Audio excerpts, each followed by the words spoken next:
Okay, well, we have this, just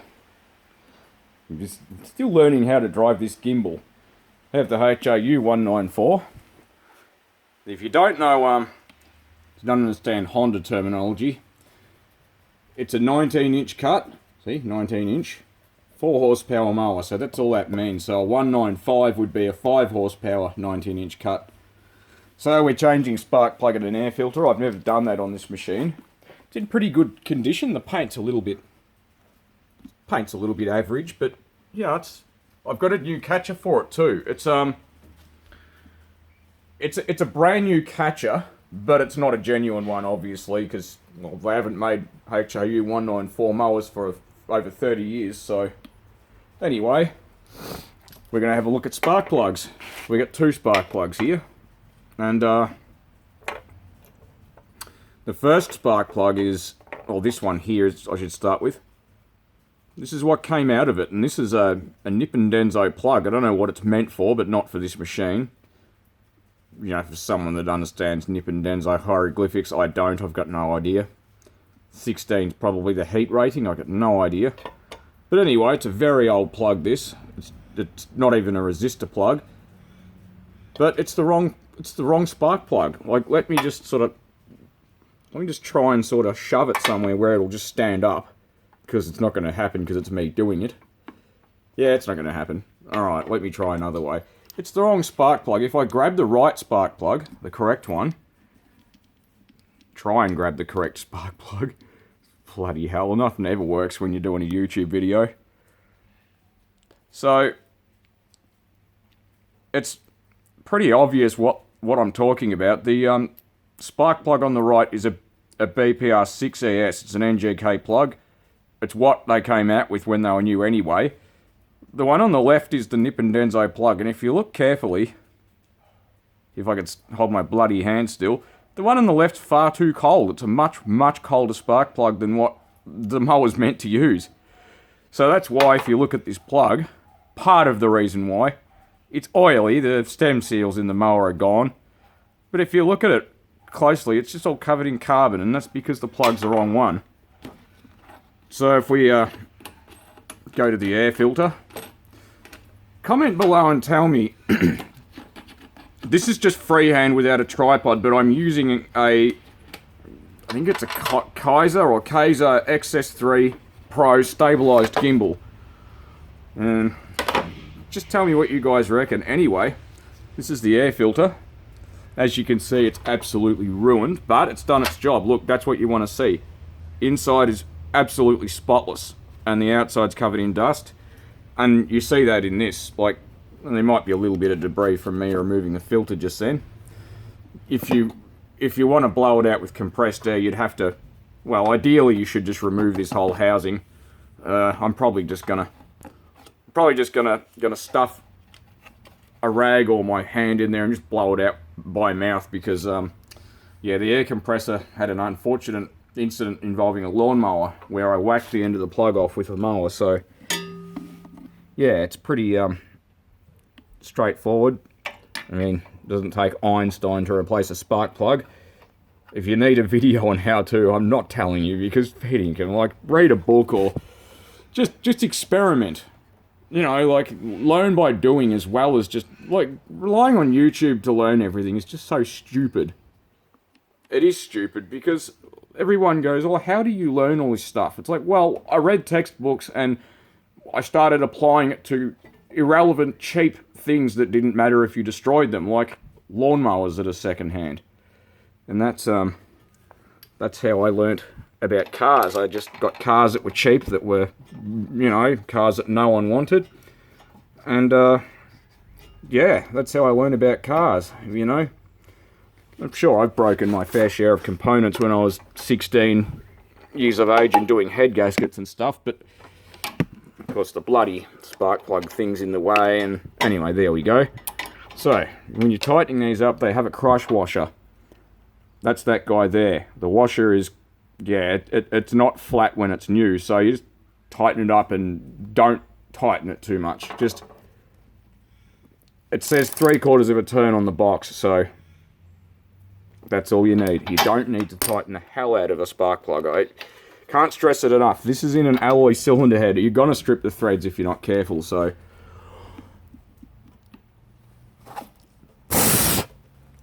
Yeah, it's not going to come out because it's all... Anyway, it really needs to come off to be cleaned properly, but I don't have a vacuum cleaner in the shed, of course. That would be too upmarket for this operation. So, it's on the list. I'm really not terribly concerned about the dirt, and probably it'll do more harm than good by trying to remove it. So that's the old air filter, and it's just... Get it on the phone. Yeah, it's just, let's knock everything on the floor. If you do lose these, don't use it. Sorry, don't use a normal nut. If you lose these things, go get more. Go see a mower shop that might have spare ones, or even a wing nut would be better than nothing. But go on eBay and buy them. Don't substitute shit quality aftermarket crap parts for a Honda mower. Just do it properly. That's all I could say, because so many times I see Honda mowers where people have just bodged the hell out of them. So we've got our nice new air filter. This has got the pre-cleaner. You might notice it's different. The other filter, the pre-cleaner, is actually missing on it. It did have one when I got it, but it just fell to bits. So yeah, that's why this has this recessed edge. It's been cleaned by tapping it on wheels. I straightened it out when I got the machine, but people have just been rough. It's an air filter, it's not a punching bag. So, just install it like so. It's not complicated. And this will make a huge difference to the way the machine runs, because in summer it actually ran really terribly because it's just so rich. And we might notice that the air filter cover is sitting quite a lot taller now. It's obviously because the filter's new and it's not all compressed, so I hope I'm not out of frame too much. I can't start it up because it's a miserable day. It's raining. So, yeah, it's a lot more puddingy, this air filter. So that's how it should be. It'll be a seal, it won't leak. Like the old one. Probably wasn't leaking either. I'm not going to tighten it up more than that, but there you go. That's one part of the service done, and this spark plug that's completely the wrong one.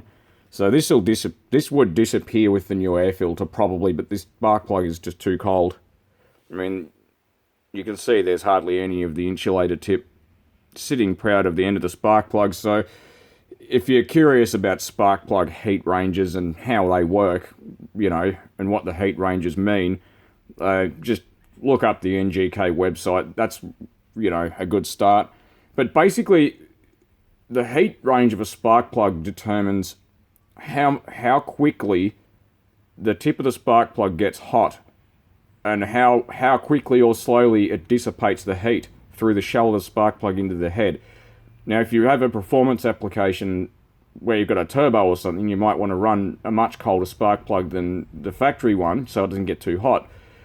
But for something like this, you need a nice hot spark plug to get nice and hot and burn off all the carbon and crap on the end of it. So, yeah, anyway, this is a very basic explanation, and I think with NGK, the higher the number, it's the lower the number, the higher the heat range. I think it's the opposite to what you think it would be. The oil that I'm running in the machine at the moment is that. It's technically what Honda says you can run. It is also running genuine oil as well, but another tech tip with these machines, this is not a Briggs & Stratton. You should be going online and getting the instruction manual for this machine, or even the 195, they're basically the same machine, very similar, and reading it. If you've ever operated one of these, it's saying it's got heaps of oil in it, but it actually doesn't. Part of the reason is because when you check it, you wipe the dipstick and just push it in like that. I mean, it may be a little bit overfilled, but yeah, if you screw the dipstick in to check it, you're going to have about that much less oil than you're supposed to have, and you'll probably destroy the engine. The only time I ever get to see inside one of these machines was when I worked at a mower shop, was when people had run them out of oil. Honda started fitting in their more expensive, more powerful engines, something they call an oil alert sensor. And the oil alert sensor just stops the engine running if there's no oil in it. But that doesn't mean it's gonna always save the day. There are downsides to the way the oil alert sensor works. So yeah, you don't thread it in to check it. Wipe it, wipe the dipstick, put it in there, just like that, then check it like that. So this is overfilled, but it's not actually that much overfilled. The reason why it get overfilled is because it burns oil. I've got to change the stem seals, it's on the list. But anyway, so that nasty, horrible old air filter, I don't even know. That'll be a date code, I don't know how to read it, of course. Or it could just be a part number. But I'm going to guess it's not been changed for a long time. The kit came with blades too, and that kit was $35. And it came with a real NGK spark plug. So, yeah, anyway, the shed's still an absolute mess. That domestic kitchen bench and sink is from the house. This is a nice thick bench. That's going to go along the wall here and be my workbench. This domestic kitchen sink with a little bit of bench left on it, you might be looking at that wondering what the hell's he going to do with that. Well, these make the most marvellous parts washer. So look, they've even provided a hole for the, well, you could use a mixer tap, but I'm not going to, probably. So yeah, that's a parts washer. There's the drain board. And you just put a, 20 litre drum underneath it, full of your fluid. 20 litres is a nice number because it's cheap for diesel. I know someone's going to comment saying, bro, what are you on about? Diesel's expensive. Well, if you've ever bought kerosene for a parts washer, you'll understand what I mean, because even 15 years ago, it was like 60 or 70 bucks for a 20 litre drum of kerosene. So diesel's a lot cheaper. And it also has the added bonus that the flash point for diesel's, quite a lot warmer, a lot hotter than, say, kerosene is. So it's even better from that point of view. Anyway, yeah, we've got some various things that need to go to the tip. This thing SRM 501DE Echo, it's actually massive. It doesn't look it, but yeah, I'm not using the gimbal as God intended, but it's absolutely huge for a weed eater. It's massive. So yeah, it doesn't run because it's yeah, it needs a coil, but you can see this is industrial, big bastard stuff. If I go down to the end here, we've got a it's not a real Tanaka line head, but we've got a knockoff of a Tanaka line head, and even a monkey could thread this up. It's just so simple. So you can see the line just comes through. It's a bit hard to explain, and I'm all over the place with the camera, but there you go. There's the slot that it goes through.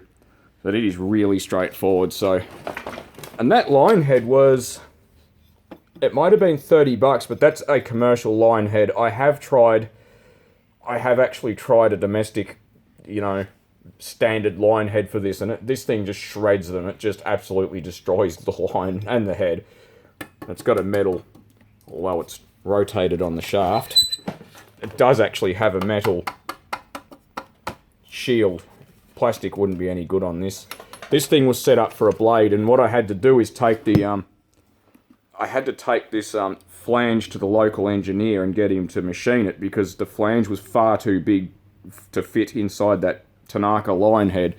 It doesn't need to be as big as it was, and it had a blade on it, so that's why it's done like that.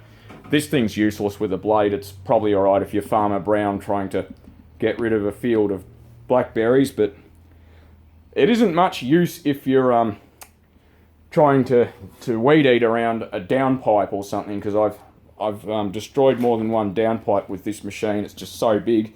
It's got a one of those sash style shoulder straps, but it's no good. It needs a full harness. It's far too heavy. This thing's actually all metal. There's no plastic on this. The only plastic's the air filter housing. That shield there is actually metal. So we have another gem here, which I've never actually even done a video on that. It's got dryer lint all over it, but this is a Frame it. I won't swear like Ave does. It doesn't mean I don't want to. I probably will swear, but oh well. Anyway, this is a commercial Massport. And underneath the dryer lint, it does actually say Massport. This thing's really just a keepsake at this point. I've got several engines, and I've got one picked out for this machine because this engine's a little bit tired. It's Anyway, I've got another one I've got to go through that's in really good condition. This thing actually cleans up like a new machine. It doesn't look like it, but it actually cleans up like a new machine. It's a really awesome machine. So I got this off the side of the road on my way home from school about, I don't even know. It was 30 years ago. I mean, I wouldn't have been 10 when I got it off the side of the road. Anyway, the catcher for it is here. It's just kind of hiding in the corner. You can just sort of see it peeking out. So I've got a lot of stuff that needs to go to the tip. I've got a VHS. Oh, it's a video camera. Like, it's every bit as big as that bag. I don't really need it. I might try and give it away. Someone might want it. The old clothes dryer, it works perfectly, but I fell over a mower and broke the door one day about, I don't know, 8 years ago. I've got a commercial glass washer here. I am a bit torn of what to do with this because I hate throwing out commercial equipment, but it's a Triple S 3030 sharp line glass washer. But yeah, I was going to put this domestic dishwasher pump in it, but yeah, that's far too small. This thing runs a 400 watt pump, so I can't justify spending the money on it. This machine has got to go back inside. This is my, it says Clean Made, but it's a Speed Queen KAW693W. I've fully rebuilt this. There are videos on this machine.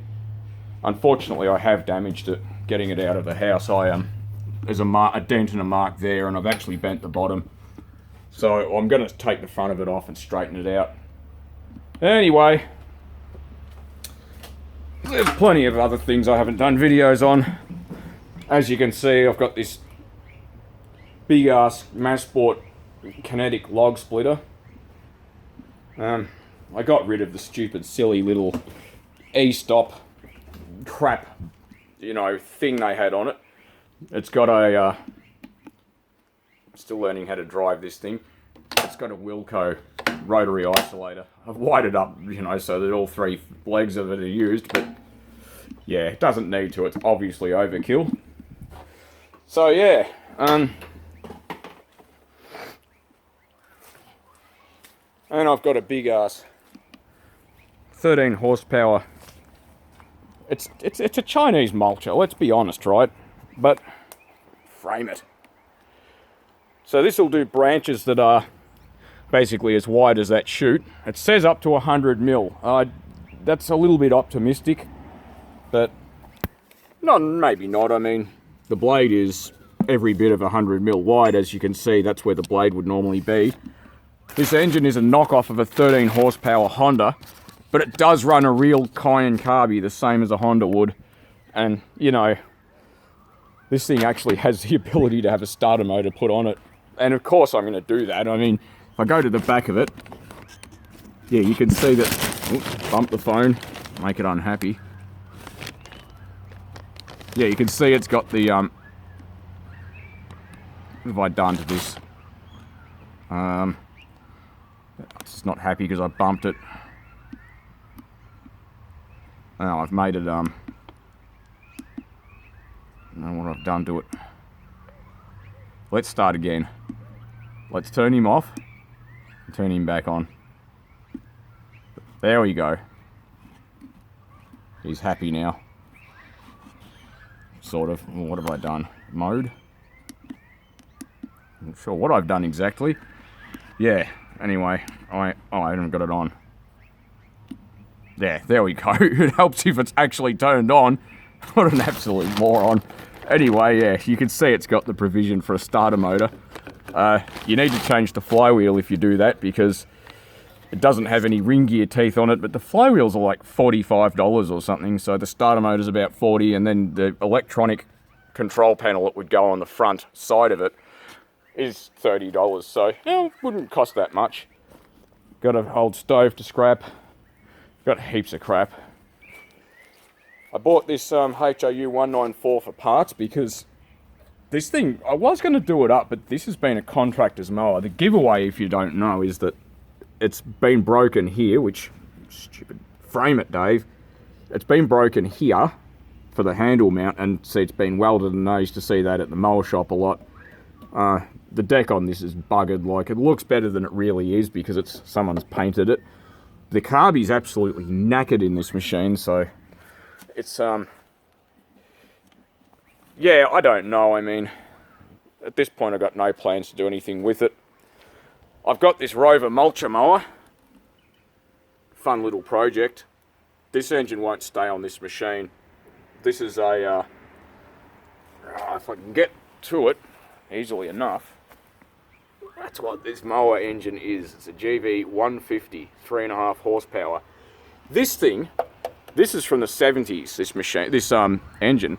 It actually is older than the machine it's bolted to. The machine's from the 80s.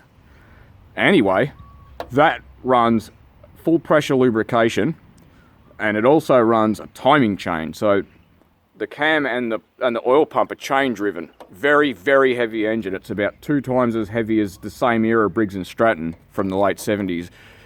Much better than a Stratton, no offense to anyone who's a Stratton fanboy, but Briggs & Strattons used to be reliable. I've got a thing for them, obviously. I mean, look, I've got a bunch of these engines. This is what I want to put on that contractor mower. An industrial commercial. That's really where Briggs & Stratton shine. You know, 4 horsepower, 3 kilowatt. Industrial cast iron. The sticker I want to get reproduced because I think that kind of sells it. It's what would have been on the other machine.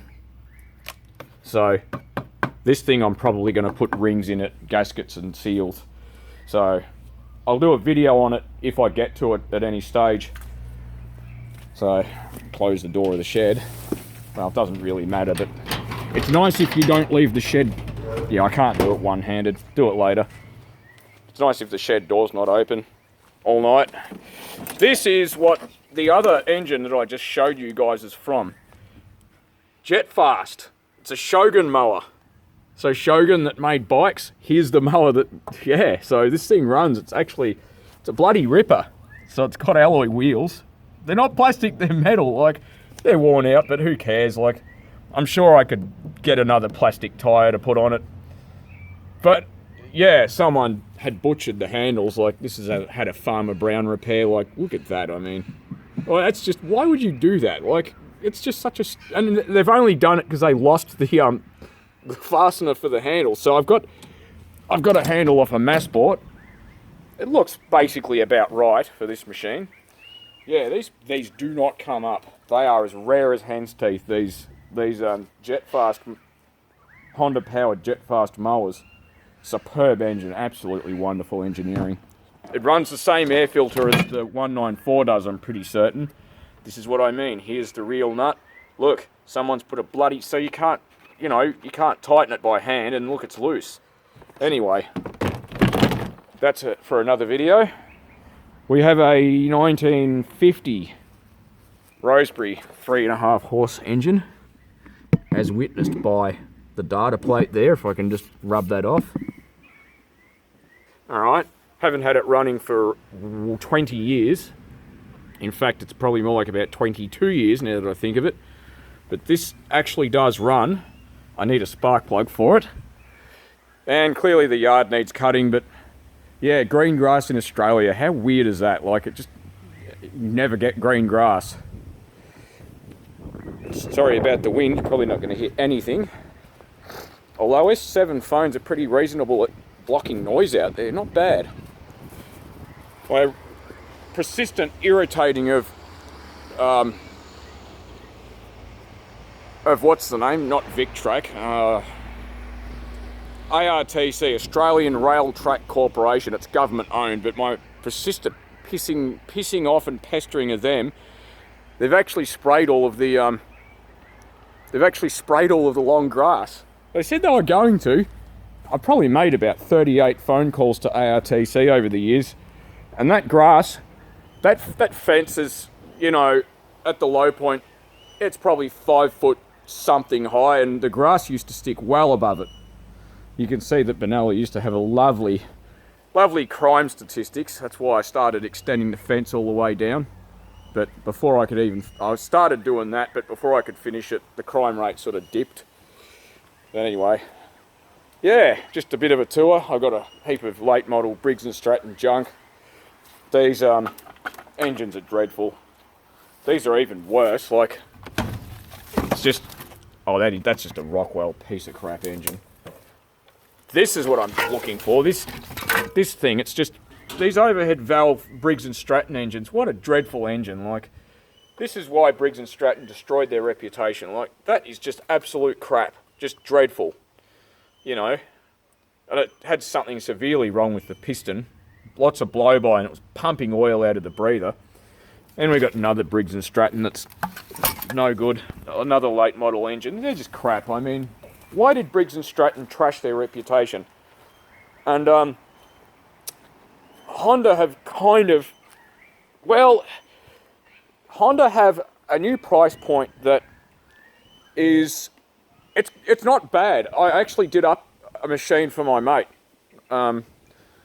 He's the one that gave me this gimbal. If you're seeing this video at any stage, Wicked GQ Patrol, yeah, the gimbal was the best thing I've ever gotten. I haven't gotten to make many videos or use it, but I'm really starting to like it now that I am using it.